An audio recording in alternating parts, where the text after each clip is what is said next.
Cloud burst का जो phenomena है वो बेसिकली इस तरह है कि एक क्लाउड का सडनली जो है फट जाना, इंस्टेड कि वो एक पूरा रेन के फॉर्म में आपको आपके सामने में आए। और उसकी वजूहत इस तरह की हो सकती हैं कि जब आपके पास मॉनसून एक जो है पावरफुल सिस्टम के तौर पे आपके सामने आती है और आपके यहाँ जो मॉनसून के पैटर्न से डिस्टर्ब होते हैं, तो उसके बाद इस तरह के फिनोमेनास आपको नॉर्मलाइज होते हुए नजर आते हैं। और अब वो इतने नॉर्मलाइज हो गए हैं कि जो हम सुबह उठते हैं और पहला जो फीड हमें पता चलता है वो ये है कि सदपुर विलेज में क्लाउड बर्स्ट हो गया, बाराकाऊ में क्लाउड बर्स्ट हुआ, हम्म। बुनेर में सवात में क्लाउड बर्स्ट हो गया।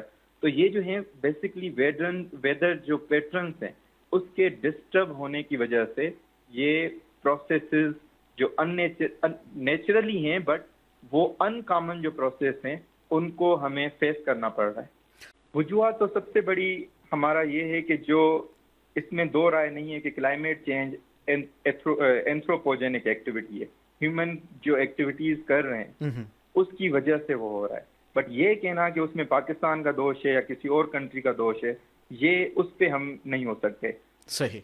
वो उसमें जो मेन कंट्रीब्यूशन है वो ह्यूमन एक्टिविटी के थ्रू ही हो रही है। उसमें जो ऑयल एक्सप्लोरेशन हो रही है और वो कंट्रीज जो डेवलपमेंट के एक लेवल पे पहुंच चुके हैं फिर भी वो पीछे हटने के लिए तैयार नहीं है। उसकी वजह से जो हमारे नॉर्दर्न एरियाज में कराकरम में जो ग्लेशियर्स हैं, हिमालयाज में जो ग्लेशियर्स हैं और हिंदू कश में जो ग्लेशियर्स हैं वो मेल्ट हो रहे हैं।